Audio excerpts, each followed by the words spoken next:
Hello, everyone, and welcome to Critical Reroll, episode 146, a podcast for the critters by the critters, where we are going to discuss Campaign 2, episode 70 of Critical Role. My name is Ben, and I put the bard in Bardic Puppy. Hi everyone, I'm Dusty, and I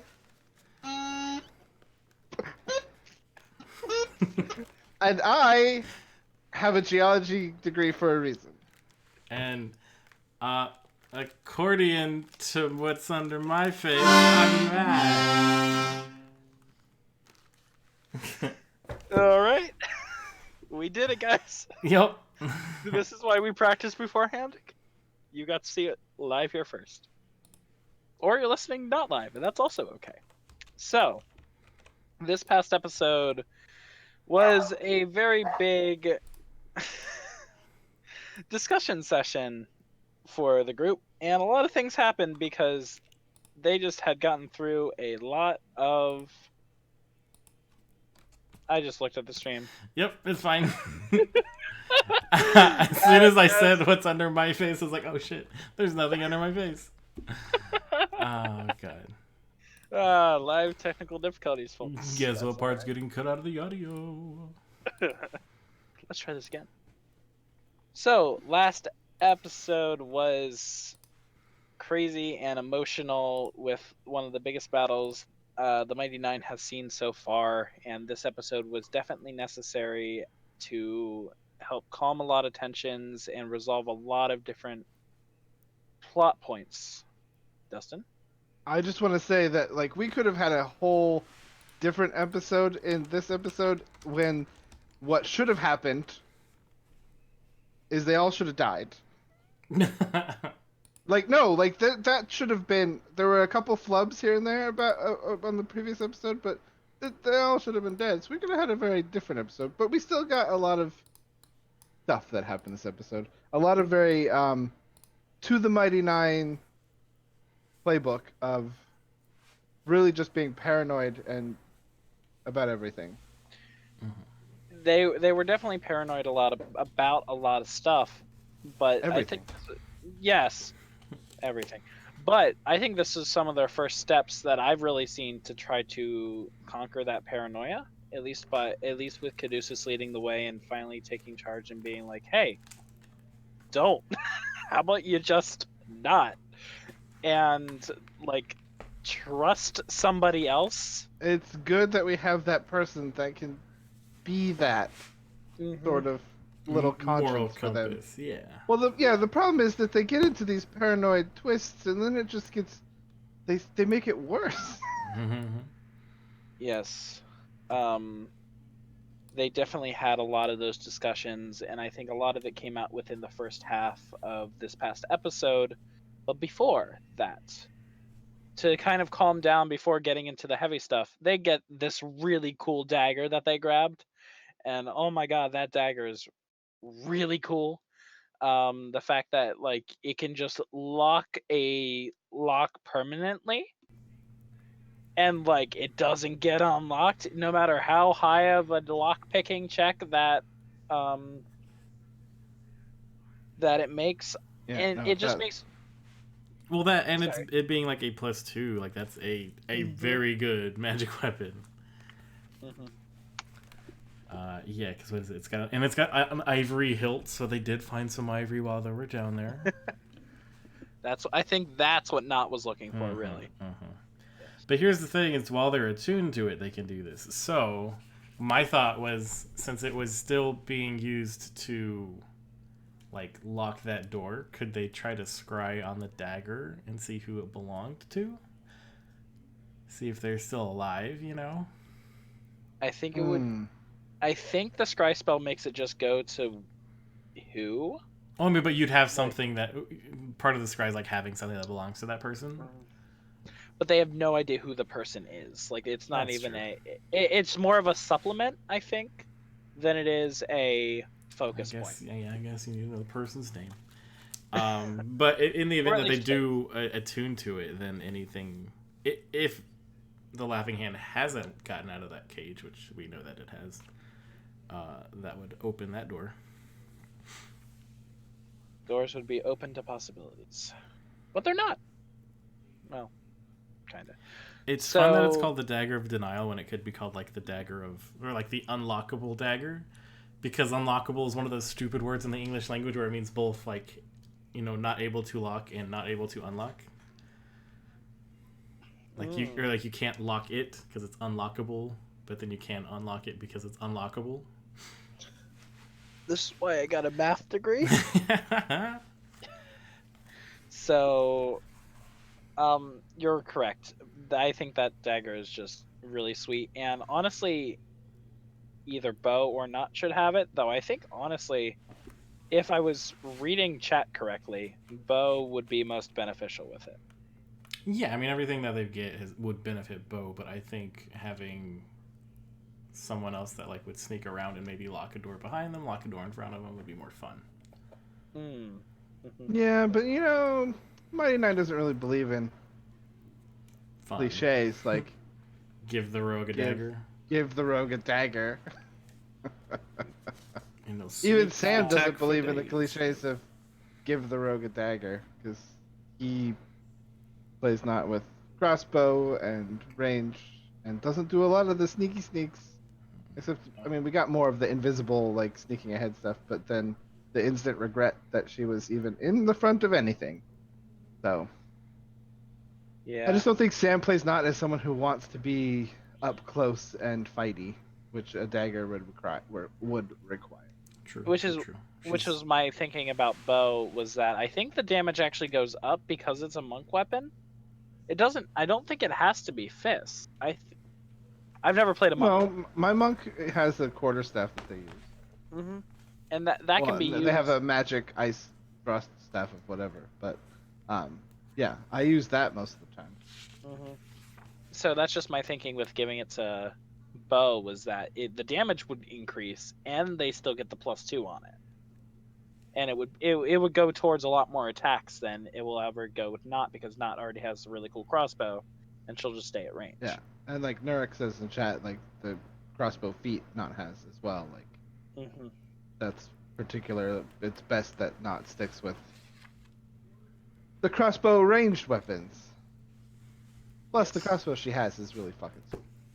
Unless you nat one, then it's bad. But yeah, but I love weapons that have a repercussion to them. True. Technology always bites you in the ass, even if it's cool. When Fair. it goes wrong. Fair. Trust me, I work with it all day. That sounds like somebody that works in IT. Yeah, I hate it. Anyway. So, moving then from that more lighthearted topic to the big discussion at hand with paranoia. We have a lot of talk. It's the section where I just scream at my computer monitor and tell them they're being idiots. Yeah, like, why are you lying? Yeah, basically. No, how can you make this worse? Oh yeah, just keep saying all the ways that you could just make this worse. It's the thing with the Mighty Nine is they were in the Empire and then they're like, we don't trust the Empire, and then they're like, oh, this Zorhas is cool, we're gonna trust them with everything, and now they're into the, well, we don't trust them either. Like, what? Like, where are you gonna go if you don't trust anybody? Yeah. Now, like, oh, they're gonna, what are they gonna do with this information? Oh, they're gonna lock us up, or oh, they're like, I'm like, you guys didn't unleash it. This would have been unleashed without you guys. Right. Like, Oban only tricked you guys into coming, which I was yelling the whole time. Why are you following this guy's words? And look what happens. Because he just wanted Yasha. Yeah. He wanted Yasha, and also he wanted to use them to get to the door. Based on what I had heard in the most recent Talks Machina, where Matt discussed a little bit about how Oban was actually hiding invisible in the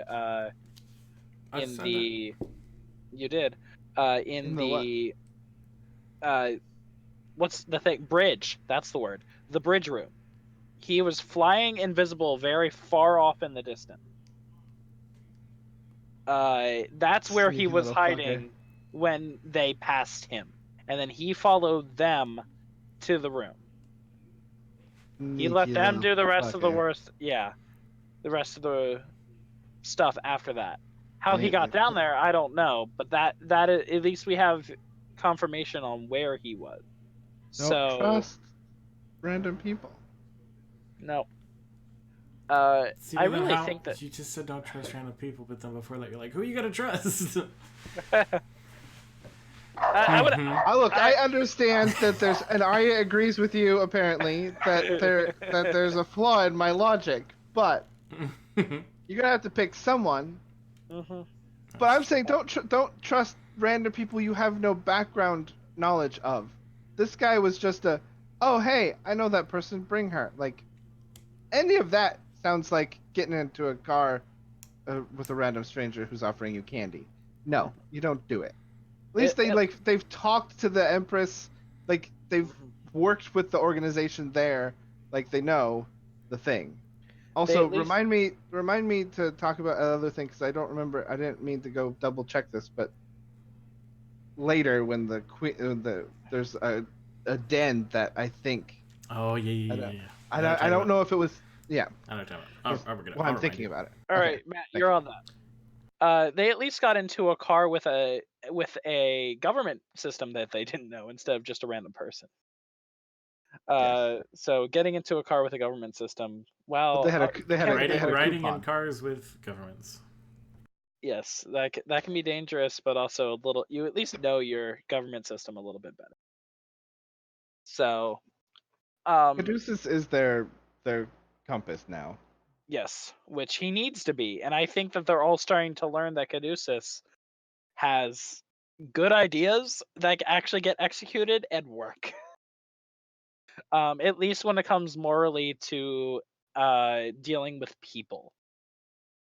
Some people you can have a high charisma, like Ford and Caleb do, and not always actually understand people well. You just understand how to manipulate them. Yeah, But understanding people is how you gain lifelong yeah, friends as but like opposed to yeah. temporary. Well, and especially Ford is really paranoid. Hmm.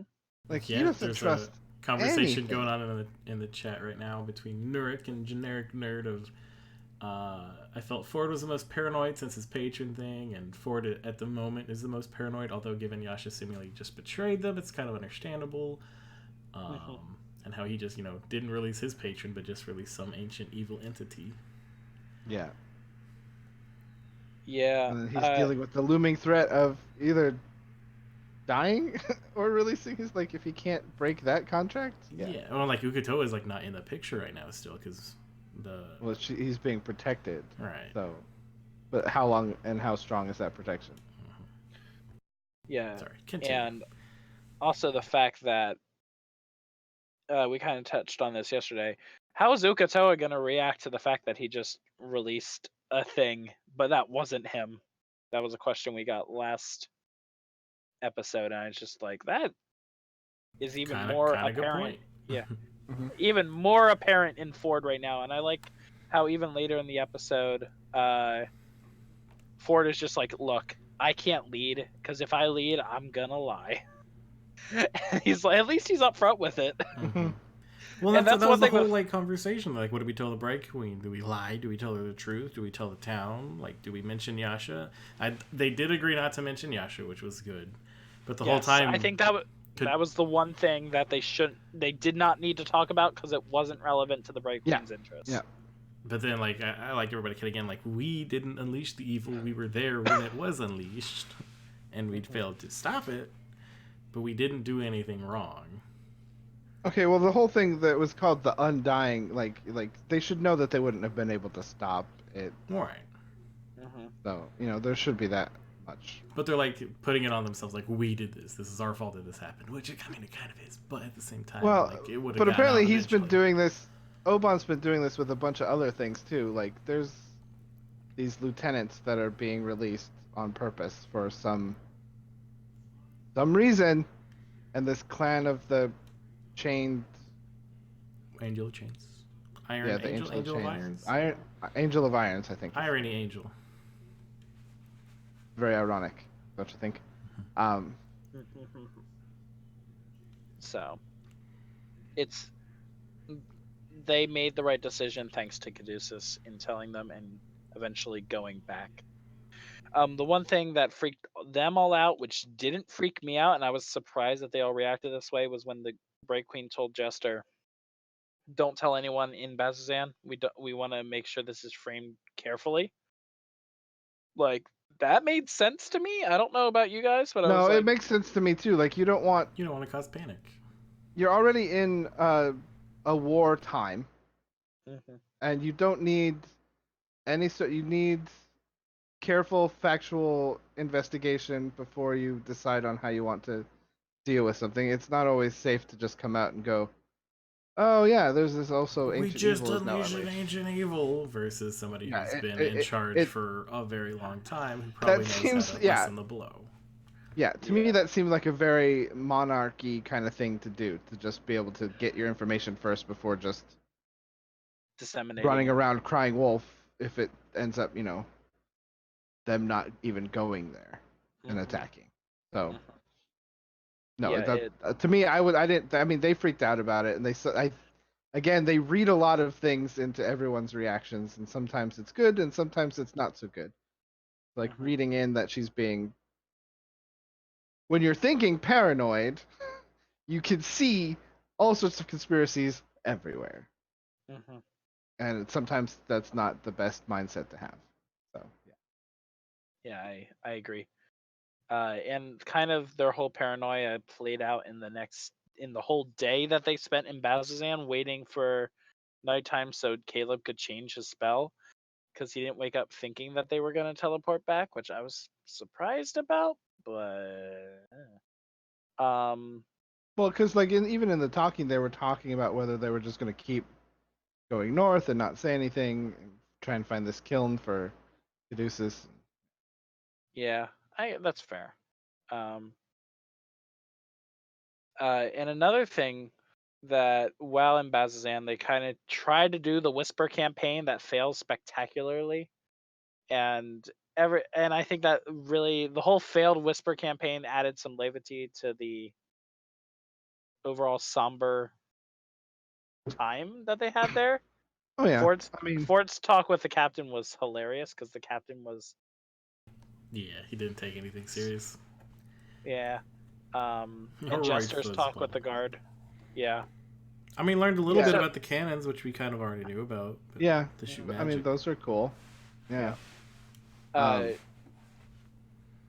Jester is Jester's a point of mention for me, and this is just something I noticed throughout the entire first half is that Jester is very stressed because she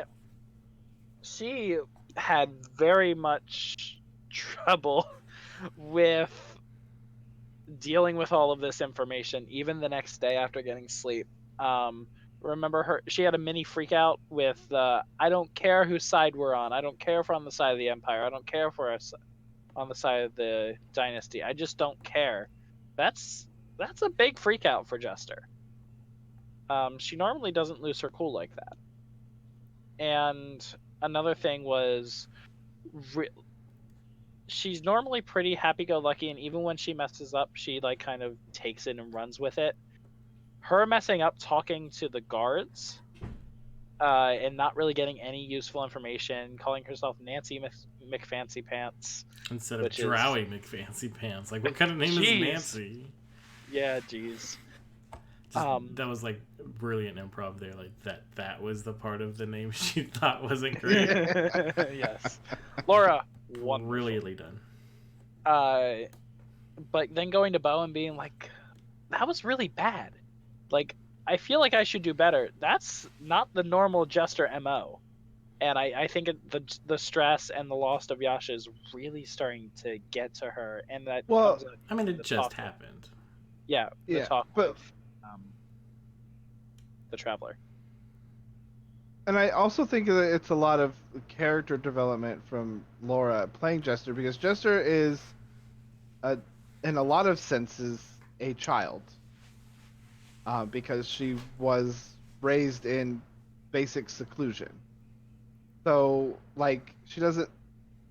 Sometimes she just does the things to be fun, and doesn't think that if I want to do real investigations and have a real alias, that I should make something that doesn't all honestly instill me with like distrust from the person I'm trying to. But so I thought that was like good character development as Jester and learning to grow up a little bit.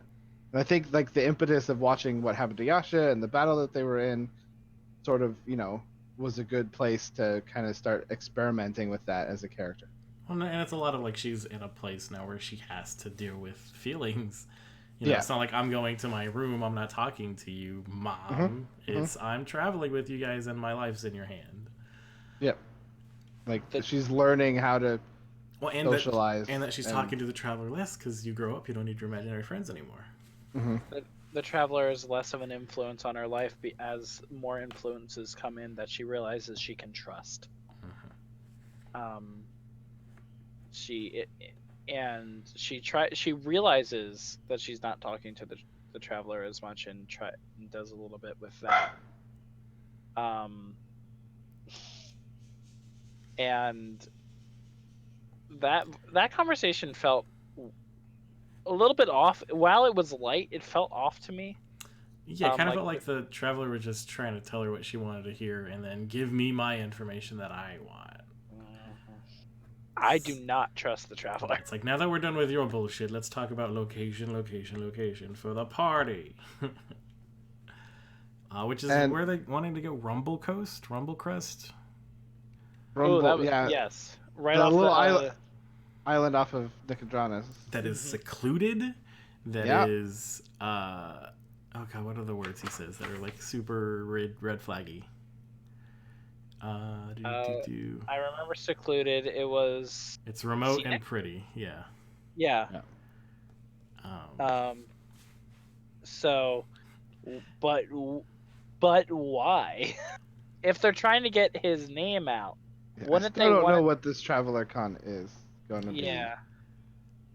It fills me with dread. Yep. But it fills me with joy that she's playing a character that's just on board with it. Like, yeah, totally, let's go. Yeah, no, totally. Yeah. 100%, nothing weird. And I love the allusions to so she does a little bit of a thing where they have a place that they want to go, but she still wants to deal with her backstory.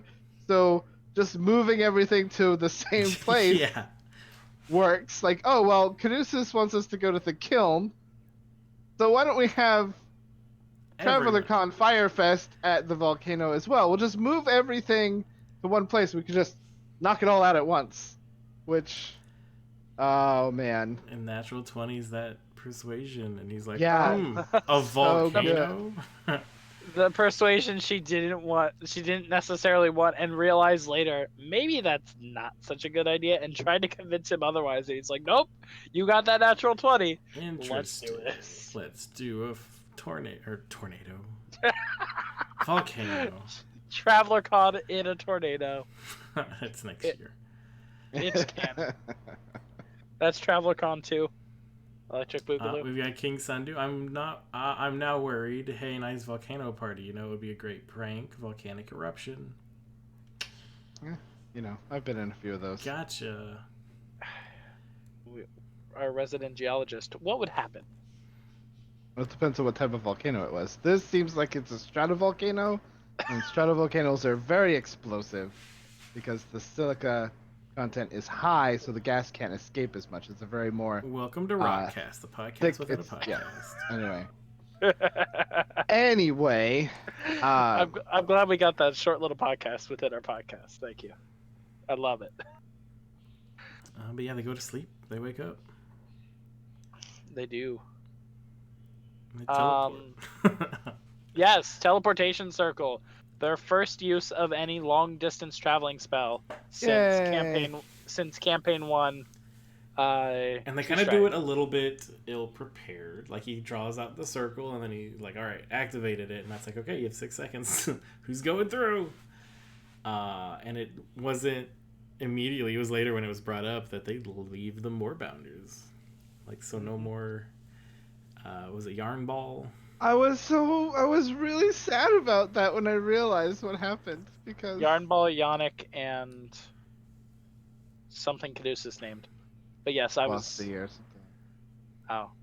I don't remember. It was ridiculous. Um.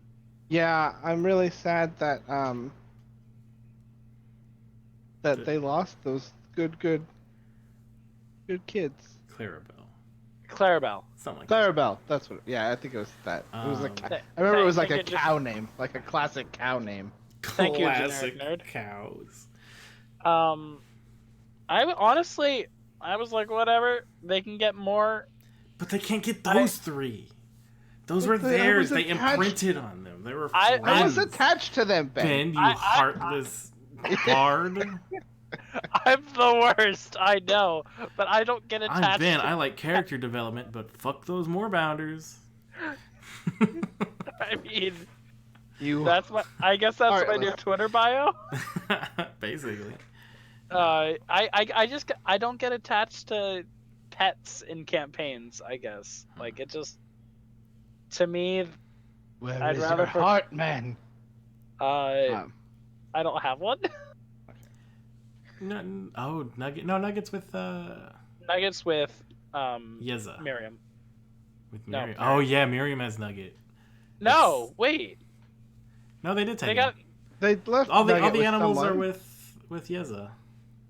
Oh, I'm pretty sure. Yeah. No, I think you're right. I think they left Nugget and Skittles. Sprinkle? Sprinkle Something. with Yeza right before they left because I remember the little interaction with Yeza and Nugget. Like the dog just went. They're Oh, protected like- by plot armor anyway. It's fine. They. Sure. That- What happens next?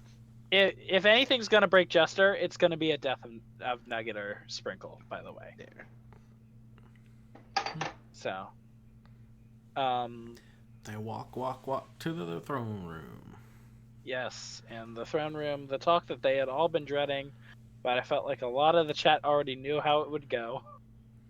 It was interesting to me. And like you walk in and they have like the big battle map of the area, like with the Empire and stuff. And I was speaking in hushed tones.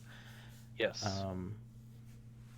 But it was still so my whole thing about them following Oban was that like there was this whole other assassination plot that they were supposed to kind of stay behind and like help thwart. But I mean, they let them know, and it turned out that there were actually a number of assassination attempts, but they were able to catch the assailants, and no one died. No, did that happen during we had the big like opening of the sun thing? Did we miss that whole event? Probably. That's I'm what really assuming. upset about that. 'Cause I know it was supposed to happen around the time where they clear out and like everyone stands in the sun, and I was like really sad that we missed that. Yeah. I mean, that's kind of part of the world is just that time goes on and you can't see everything at once. It would be Well, cool. And then the Mighty Nine always makes dumb decisions, so I miss out on good lore because of them. But they get good character. I'm not in it for them. I'm in it to listen to what Matt describes about his world. That is why I watch Critical Role. I don't care about people. We were robbed I'm a just good kidding. word picture. I'm mostly kidding. Mostly. I know. But this is where Destin, I think you're going to talk about the Den person because they. Okay, no. So now, did I hear it that right? The name. Duendalos? Yeah. Yeah, Duendalos. So I know that because I heard that and I was like, huh? And I know there's a couple other people on Twitter that I saw screaming about it. And I need to know if Dwen Stefani, Stefani. if Den Duendalos They're just a girl. is if there's a spider web here, and does that trace back to the Dwendalian Empire? Because we have Bertrand Dwendal. Now, is there some sort of ancient lineage or a clan member that left ages ago and split off? Or just somebody new that wants to change their name a little bit. Yeah, I'm just saying, like, is there some sort of tie? Oh, thank you. God, I love you, Herc. Like there's something between these two kingdoms more than what we think there is. Like, I mean, I heard that in my tinfoil hat brain just started spinning, and I think Latia was tweeting about it too. I was just like, oh, Dwindleus, is that a thing? Ah. I hope so. And they're like an expert on creatures and stuff. They're gonna have all their people looking into whatever the laughing hand is and how to kill it and contain it. I think the major image was very effective. That I was think it's fun. I think it was more effective than is actually seen. But the fact that Mhm. they were able to reproduce that visage Yeah. and I mean, like that would- show Yeah, that has some weight to it when you're presenting. Visuals always help. Visuals always help. That's why we use PowerPoints. Well, I wish there's better things than PowerPoint. I wish major image was a thing, because I like that better Those than little PowerPoint. star wipes and another mouth appears. And No like, burst transitions. effects as another No mouth transitions. appears. Don't use transitions. It's unprofessional. And then it Anyway. zoops off the screen. Yep. Wee. What Man. was interesting about that? Oh, they did the they got the name of the place, of the kiln.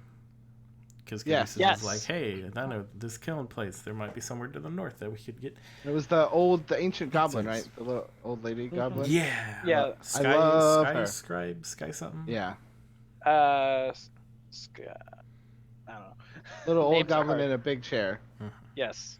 Good. Goblins need to be in big chairs sometimes.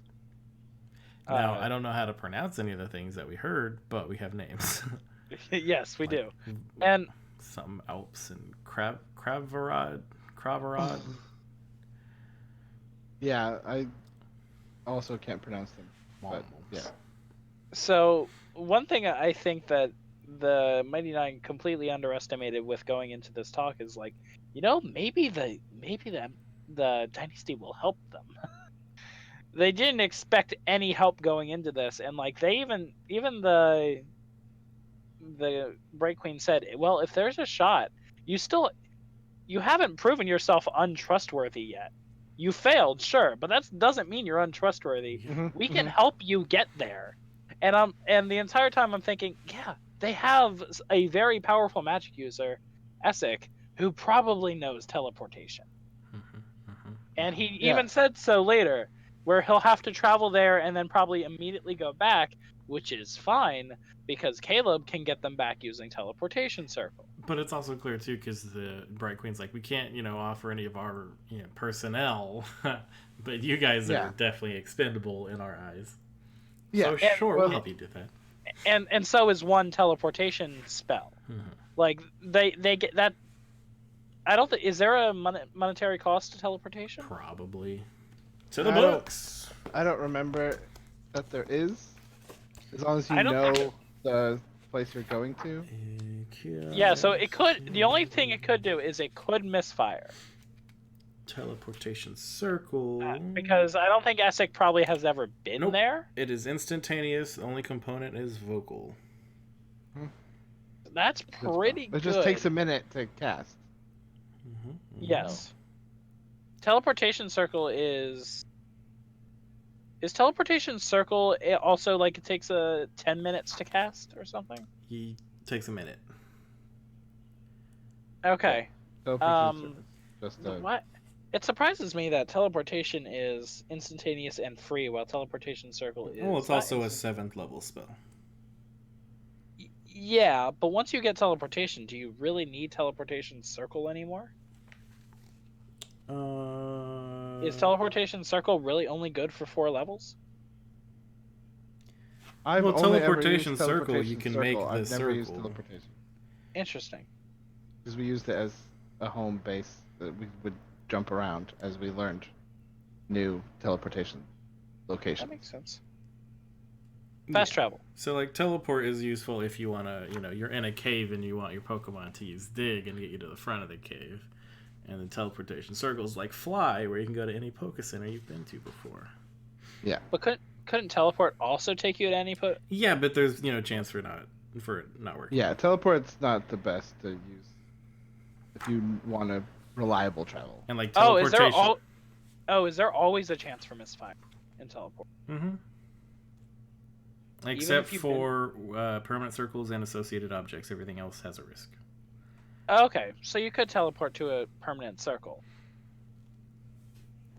And with no Teleportation chance of... circle at circles. Teleport is No, what he just read was teleport takes you to teleportation circles with no risk, I believe. I believe we're being hung up on a Yes, spell. we are. But they were offered travel to the place that they need to go, or getting Yes. them closer to the place they need to go. Correct. Before we hang up too much on this, we'll move along. We will. So, I think that was really cool. And then they even got audience to go see the Zemnian Scourger, which I was not expecting. I think that's the one thing I was like, yeah, maybe not from the Bright Queen, but no, they still let Caleb Yeah, go well, see I the think Scourger. the dynasty is still sort of feeling these dummies out, and they're earning the trust slowly. And I mean, I think they would probably want to know, like, okay, let's see what happens with this interaction. But yeah, like I was surprised that they were allowed access to that too. But then I was also like fearful of who it might be, and how it might turn out for Mr. Caleb. And man, it was something. This was a really cool part of the episode for me because it got very gritty very fast. While all the stuff was very serious, this is the first part that was like, oh yeah, there's still a war happening. Amongst all of these things that are happening outside of the war with Oban and Yasha going loose in the Laughing Hand, there's still a war being waged between the Empire and the Dynasty, and this was just another thing to remind the Mighty Nine that's like, hey, you're still helping one side, whether you like it or not. And the Scourger, for a long time, we could not tell if that Scourger was going to be anybody that Caleb knew or not, aka Astrid. Turned out to be somebody who knew Caleb. Sorry, who knew Bryn. Yes.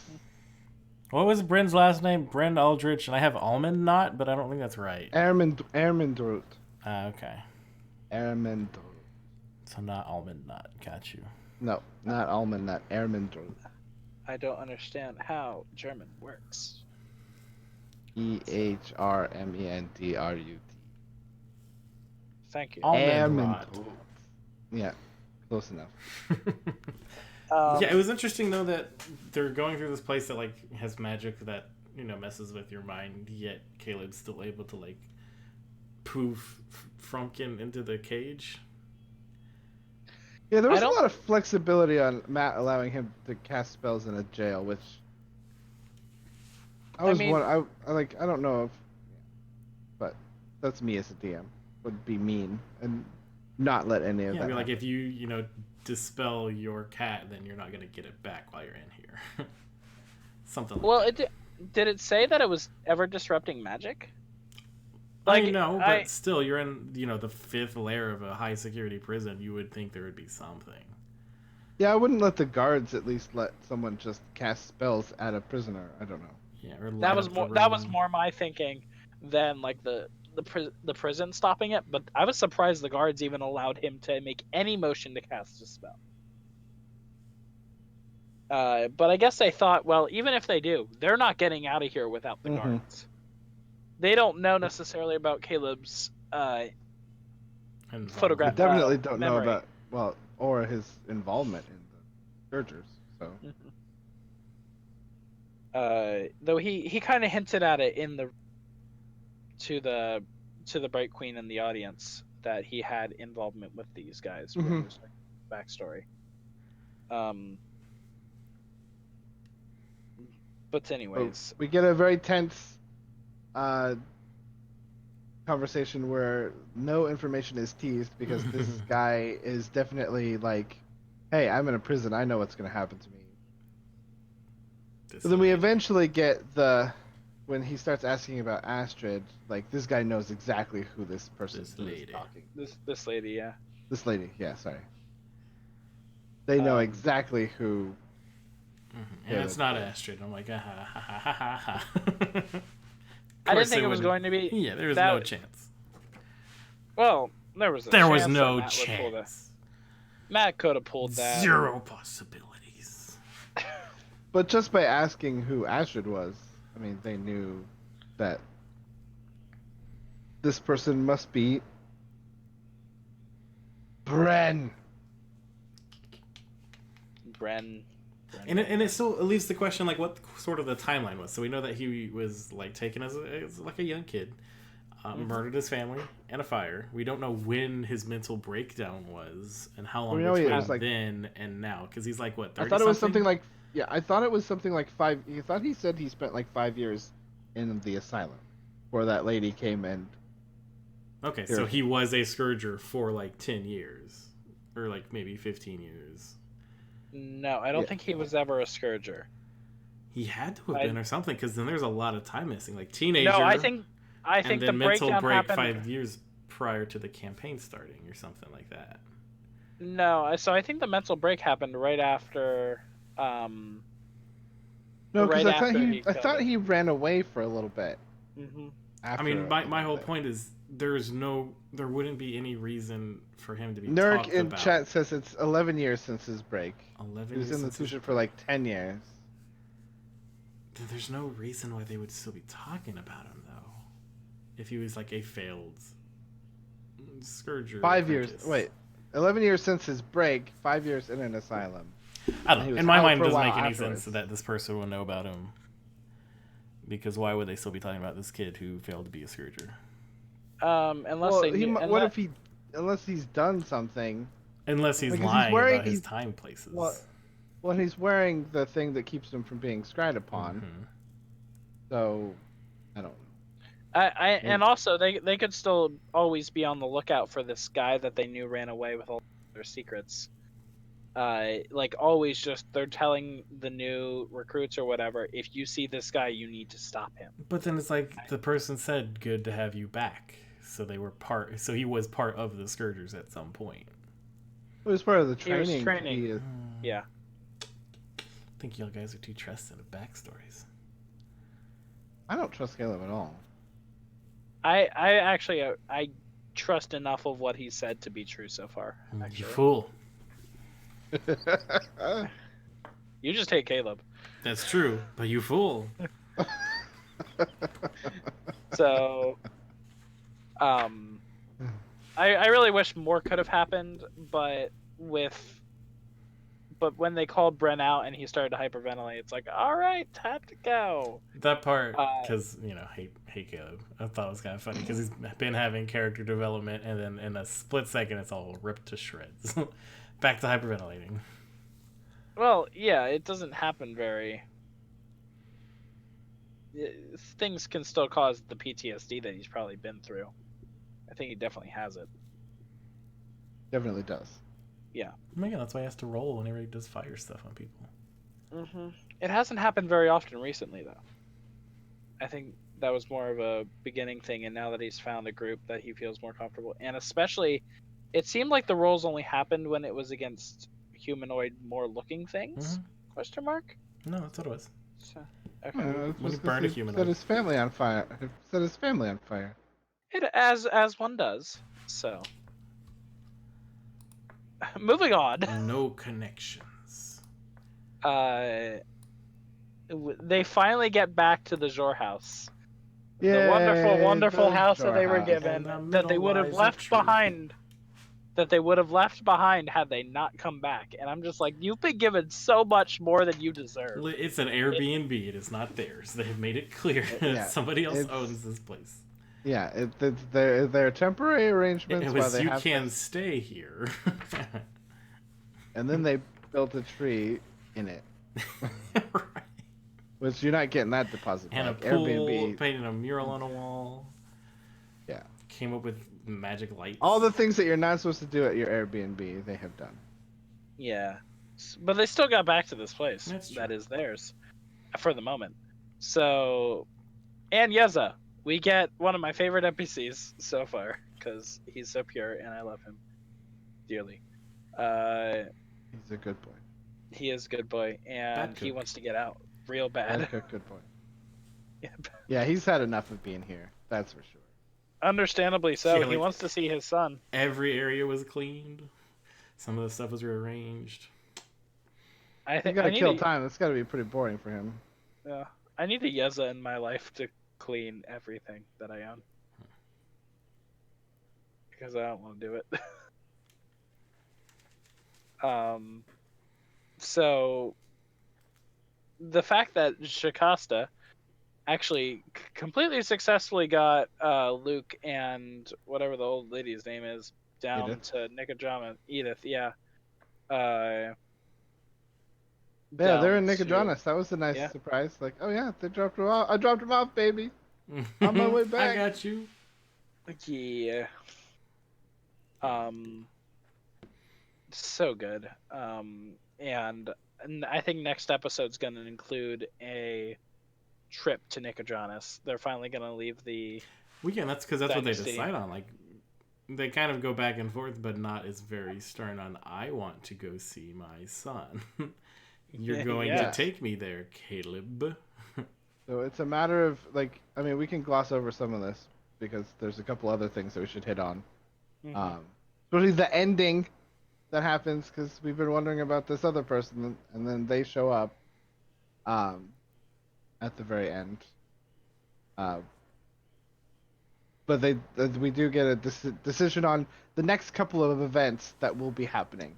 They want to go back to Nicodranus, but they also want to go to the kiln, and they know they have a way to get there, and they can get to and from these two places. They can go to Nicodranus, they can come back to Roshana because, yay, teleportation starts making travel a lot easier. The problem with me that I have with the Mighty Nine is they get sidetracked really easy. So, Well, also, it's what's like, going to happen? Are all of them going to Nicodranus, or just the ones that Yeah. need to go? Also, and then that's a big split of the party because What if they split know, I mean- and the wizard dies? Well, at least Jester, Caleb, and Not are going back to Nicodranus yeah, as Dustin dies. I love that. Oh, one thing. No, I guess we'll talk about it when we get to the Caduceus funds. Yes. Because Caduceus does a couple great things. Mhm. Uses We one can of my just get favorite there. spells. Yeah, Yeah, we forgot to talk about the sword. He finally did legend lore on the sword. Yeah, Well, let's go into let's just talk about some Caduceus for right now. Caduceus Like, lore. Let's the go. awesome things Caduceus did in this time. Because we got lore about Caduceus's homeland, and then we also got lore about Caduceus's family and what these places are. And the sword. Because the sword ties. Well, no, that's what I'm saying. The sword ties into his home because it was. Oh, also one other thing we completely skipped: the doors where people are like, we're pretty sure the Laughing Hand's gonna come through this door. Have like that depiction of a freaking demon lord Baphomet on there. Oh yeah, Baphomet, the big gates that to the entrance of the whole place. And then along the Right, I forgot about surrounding Baphomet. it is a long snake-like creature that borders the door with a single arm from the right side, which is one of the arms of the Crawling King, I'm assuming. Because he's the laughing hand, so there's got to be other hands. Yeah, At least there's two more. probably a somewhere laughing in the world. hand and a sad hand. The crying hand. I don't know. That's them. It's the god of the theater. The angry hand. Anywho, so Caduceus does legend lore. We find that the sword is called the Star Razor. Star Razor. And it is the melding from two acolytes, one from Malor, one from Sehanin, during the Age of Arcana, and they put in the power of the fiercest full moon and the starriest night. And then later on, it was reforged by Dolgrim Smeltborn. It was reforged and strengthened. And then later it was sundered in, I think, Melaismar. And then broken apart and scattered around the world as relics, and like it's lost to time. But Well, and so it was sundered in what was the Sevelier Wood, Yes. Mhm. which is probably what's tied to what's maybe like killing the Sevelier Wood or whatever corrupted the Sevelier Wood. Maybe I don't Which know. could That's be what I one of thought. these hands, because the whole thing with the King's Cage, where the laughing hand was, it was Sehanin, and it was the Moonweaver, and then added some dwarven stuff with the Allhammer, and boom, you've got their weapon used to kill the hands. At least that's how I'm Yeah. looking at it. Yeah, no, it was. This is, and I love how it was like shown in like a montage, like how the spell just like showed him these bits and pieces It sounded like in montages. a director at a museum walking through, giving a tour or something. Yeah, yeah, Without it any was so sound good. or like direct communication, he just knew this stuff now, and I think that's a very Yeah. cool, Legend lore is such a. I love that spell. very expensive, but very cool. Mm-hmm. Yeah. Totes But yeah, so worth now we it. learned that this thing that I always believed was a really special thing, is in fact A really special a thing. really special thing. And like everybody's like, Yeah. it was meant for Molly. I'm like, no, it was meant for whoever they forged it for way back in the day, you guys. Mm-hmm. Yeah, come on, he's dead. May let Let's move Ford on. eat it. Though I will say I heard a weird part about Molly on Twitter. How in episode 2, Molly says that he has relatives that are in a forge in a volcano surrounded by with an ice demon. Fun. Back in episode 2 of the campaign. Oh, when he was making like he played it off as he was making up a story about his lineage. Yep. All Um, the way back there. It was only to Ford. Only Ford would remember that because it was at night when he was praying over his swords. Oh yeah. yeah, he was Fun. just he was making up. He's making it's- he was making up his lineage, but I'm sure he's heard that story before. yeah. Yeah. So So who'd he hear it that's from? something. Ooh, is he from the I'm not sure. dusts? I don't know if Molly's completely dead yet. Oh, he gone. Well, he's Molly gone. I'm not is sure. dead. The body I'm will not come sure his. back. No, I'm not sure his story's dead yet. I think we're gonna get more. Was it Lucian or Nonagon? And then it was Molly, and it'll be something else. But he kind of sits everybody down. Go ahead. You want to do it? Oh no, I mean, so in that he kind of gets everyone down, and they're like talking about. So I don't remember exactly what they're talking about, but he's like, "Oh, have you not like heard this?"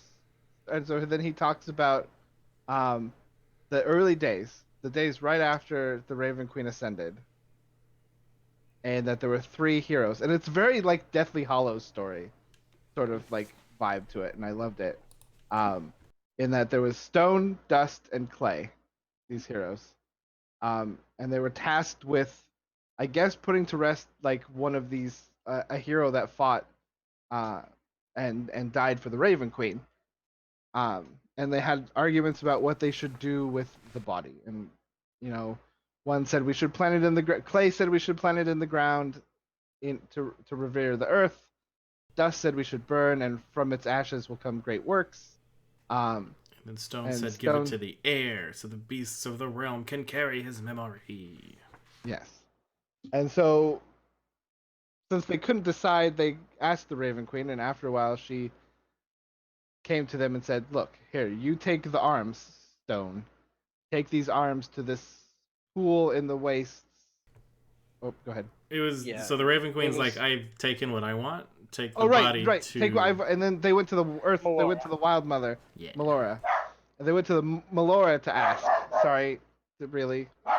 Oh my god. I'll hop in there. So they go to Melora and they're like, "Hey, what up? Raven Queen got what she wanted. What do we do with the leftovers?" And she says to take the limbs of the hero and walk the plains until you find an oasis. In a red and gold vein, all the beasts will gather there, and you'll feed them. And it's a gift from the Changebringer to the Wild Mother as a reminder that nature is infinite. But like, there's like the weird correlations that I don't get. Like, how are they from the different gods? I feel like he might have like switched them on accident at some places. Well, I thought it was a gift from the Wild Mother to the Changebringer to show the Changebringer that the nature is That might have been the purpose, but like Yeah. then I wrote it down backwards. Do you want to pick it back up? So yeah, and so then the head is taken by Clay and taken to a pool in a forest and set in that a spring in the forest, and then from that um, grew wild and unique things, um, which was so cool. And then Dust took what was left over and tossed it all into a pool of magma, uh, Magma.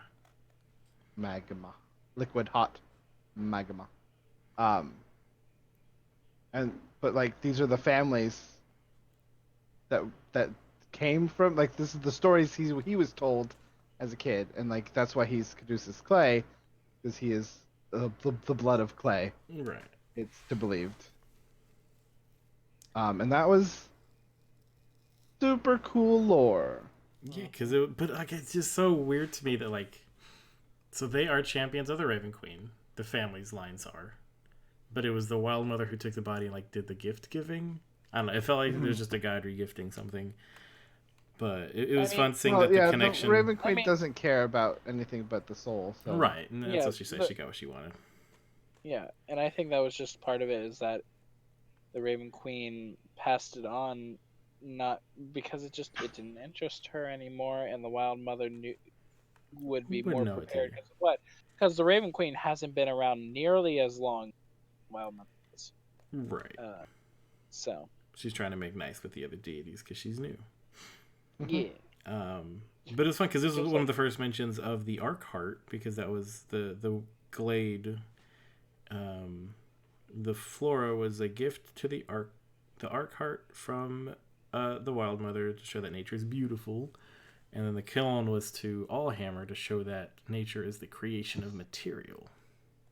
Yeah, it seemed like it was the Wild Mother, like, reminding some of the other gods how important her powers are. Mm-hmm.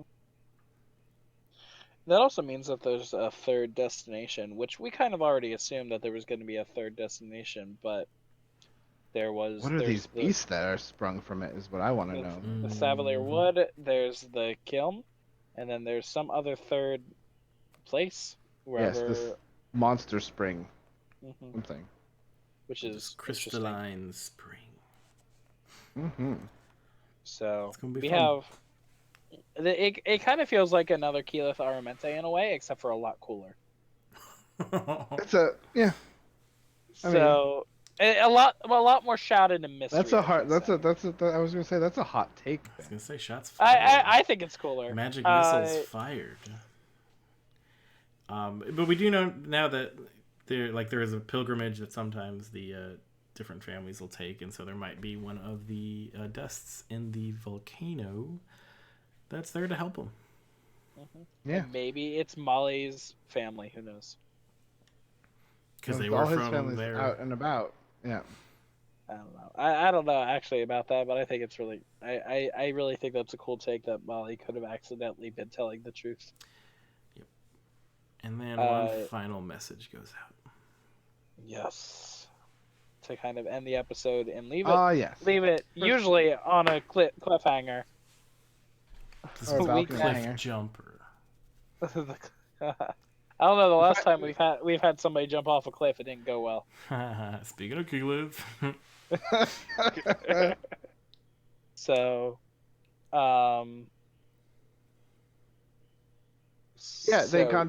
they sent a message to Dairon. Dairon, who is being all like, "Oh yeah, hey, we're pretty comfortable up here. You want to come by?" Yeah, and that's what it was. Like they called her and they're like, "Hey, we're in Roshana," and then she's like, "You're here? I need to talk to Bo ASAP." Oh yeah, we're in a house with a giant tree on it. We're what was the word Laura used? We're like integrating into society. Or something like yeah, that. we are integrated. Like we are pretty like. So good. I'm not sure that's the thing you want to say to her, because I don't trust Dairon as far as I can throw her. Yeah, that was the thing. I've been waiting for the moment where Dairon comes in, like, what the, where they're playing all nice with the Empire, and just like, how did you idiots get here? Right. And so like it was, the first message was we're here. Dyron's like, I'm here, where are you? Second, there's still like some time between that. They're like, do we tell her? Do we leave? Do we say, oh, if we're still here in the morning, bye? Yeah. And then she got there immediately. And she didn't. This was like she sounded flustered for the first time, really. Like stuff that hadn't been going their way. Yeah, well, yeah. Like, what news does she have? Like I think that's gonna throw all of their plans off. The only and I'm really worried. Not worried. I'm anticipating some really big news for the beginning of next episode. That's gonna make them have to have another 30-minute conversation about what they need to do. Mm-hmm. I mean, that's what they're really best at, is talking about all of their actual plans and then going through with none of the things they actually talked about. Because like they were sitting pretty, and Dyron's like, these are the enemy. Like we've been talking about this for a couple episodes, yeah, quite a few episodes a long time ago. But like, yeah, she's not gonna react well Mm-mm. to them having the Bright Queen's favor, because she's either A, gonna be pissed and maybe fight, or B, gonna be pissed and try to get them to like be double agents now. Yeah, that was always like, oh wait, now she's gonna want them to be double agents, and then that's always Or dangerous. like I've watched all those movies. they need to, those like, don't end well. They need to know exactly where all of their medallions are at all points, because if she takes one, Yeah, if she takes one, oh, they're not replaceable, Oh, and they can obviously get you in anywhere, multipass. oh no. I didn't think about that. King Sundu made some good points in chat. At one point they were pirates. Remember that? Nah. just in general, like there was a time that they were not here at all, and it had nothing to do with this. As There was a King time where they says, fought a frog. I would also personally love Essek to drop by, because that would be wonderful. That would be. I Essek would kick her butt. Like, I think that. No, Essek's a squishy wizard. Yes, but Essek's also with a very time magic or whatever the hell. a very it's high, called. powerful squishy Necromancy. wizard. The strongest magic of all, chronomancy. Shout out to anybody who watches this Roll 20 or drop out Dimension 20. What? Nothing. Don't worry about it. So, yeah, I think there's a lot that could go wrong at the beginning of next episode that just throws We're gonna off get all their a plans. we're gonna get a lecture from Monk Mom. Here's my question though: what do you guys think the future holds for Sam's character? Not. Oh If yeah. they go back to Nicodranus, I don't think Not is coming back. I don't think Nana's coming back either if they go back. I'm gonna say the opposite. I think Not's coming back. I honestly don't think Not's ready to give up what she's been doing. I think She's a she's little too perfectly ready aggressive. to get up as soon as she I sees think her she's- kid, because she's already been like, I need my alcohol. You know why I drink, because I don't want to remember all this. I want to like forget that I'm in the situation where I could die and lose my family. Yeah, That's- it's felt a lot of she hasn't been wanting to do any of this anymore, especially after the bridge. But I thought it was more that she needed the alcohol so she could continue to do this. No, she wanted to not remember That's- all of this stuff and not have to worry She didn't- about her motherly like. Yeah, she didn't want to have to remember the stuff back home. I don't think she's ready to go back home yet. I think she wants to keep adventuring. And I don't think she wants to think about the possibility of stopping. Because that stopping means dealing with the fact that she is now a goblin for the rest of Well, and that would probably be her one thing for continuing on, is that she does still look like a goblin. She got to figure out how to fix that. I really think that her reason for grabbing that, like, for needing the alcohol is to avoid... Like, at first it was to get over the fact that she was a goblin now and could never go back to her family. But now it's the fact, oh shit, I have my family, I'm still a goblin, and if I go back, who knows if I'll ever not be a goblin again. It's easier to just travel around with this merry band, which is a sad thing to say when it's... I don't think she Either- wants to adventure anymore. Yeah. I think And- she does. There's a But super powerful wizard in Nicodranus that maybe could help her eventually. Exactly. But she doesn't, like Nurek says, she doesn't really have to be around to become not a goblin anymore. That's She true. could be And with her kid. is and- young and still in the formative years where he could get used to mom being a goblin now. Like I don't think she's Caleb ready can for get that. powerful enough to and then stop by and go, boom, welcome back to not a goblin. But I don't feel Yeah, I don't think it doesn't feel like Not has a lot to. I don't know. It's The a only thing tenuous was keeping situation. Caleb alive till Caleb could do whatever this mighty thing that he's gonna do. But now that she's got her family reunited, she could change. Yeah. I mean, a lot of stuff has been happening that could have changed her mind. We don't know. We'll see. Yeah. And there's a Definitely feels like precedent she's for got- Sam dropping characters and then picking them up later. There is 100% a That- precipice is what I was And going to it's say, but that's not. And in my opinion, it's I- more fun. I think that's actually why he won't do it. I don't think he doesn't want to do a trick he's already done. He's been wearing the same shirts he's been wearing in the first campaign in order. He would 100% do this. Mhm. Especially Mhm. That's one bit. That entire thing is one bit. This is a redone bit. It makes sense that Not shouldn't travel if she's got her family. It makes sense. Not is not a sensible character. You're not giving her enough credit. Well, we're going to end this episode on a fight. It looks like. Yep. You can sleep on the couch. Apparently I'm already doing that next week. Ha-ha. So Well, cool. What are the things Yeah. we say at the end of episodes? I don't remember.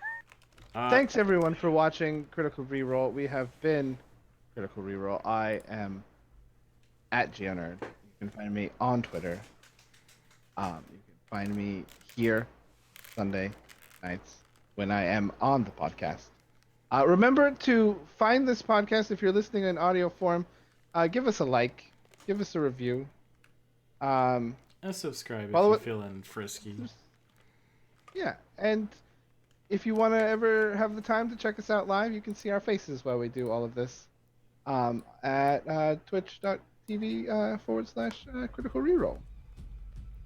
And of course, we always have a form, which you can find when I type the thing in chat, and it tells me you can find it at www.rebrand.ly/askcriticalrole because we messed up and lost a bit.ly to it. Yep. But yes, My- pop into the Twitch chat and type !form, and that'll link it. Or follow us on Or check- Twitter. at Or Critical check our Reroll. Twitter. We usually send it out Friday or Saturday. Friday morning. The Friday morning, it's when I make more. It's auto sends Friday morning at 8 p.m. PST. Yeah. I was Matt. I'm on Matt_Abernathy at Twitter. I don't have more things to say. But have a And- Corian.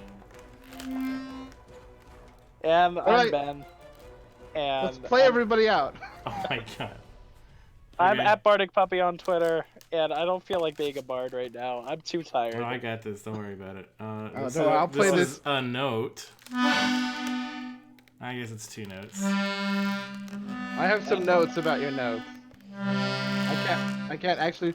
You should end this now before I start Well, see, playing here's the this. thing. Please I'm using 2 hands, and I Please can't stop. hit buttons. Please stop. Please stop. Where's the button? There's the button. Everybody have a good night. Bye. I really want to learn to play the bagpipes.